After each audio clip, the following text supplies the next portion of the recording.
ചരിത്ര Vivah bridal collection by shopping wedding.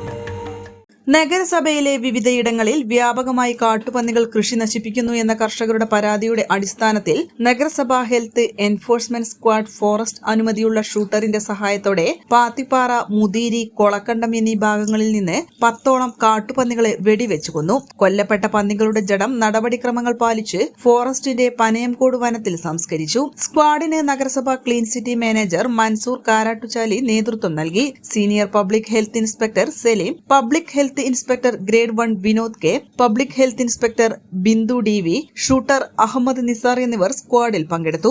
സർക്കാർ ഉത്തരവുകൾ പ്രകാരം കൃഷിനാശം വരുത്തുന്ന ശല്യക്കാരായ കാട്ടുപന്നികളെ ഉന്മൂലനം ചെയ്യുന്ന പ്രവൃത്തി തുടരുന്നതാണ് എന്ന് നഗരസഭാ ചെയർപേഴ്സൺ മാട്ടുമ്മൽ സലീം, സെക്രട്ടറി ഷഹറുദ്ദീൻ എന്നിവർ അറിയിച്ചു. N4 news, Nilambur. 20 വർഷത്തിലേറെ പ്രവർത്തന പാരമ്പര്യമുള്ള നിലമ്പൂരിലെ ഏക സ്വകാര്യ ആശുപത്രി PG medical trust hospital, Nilambur.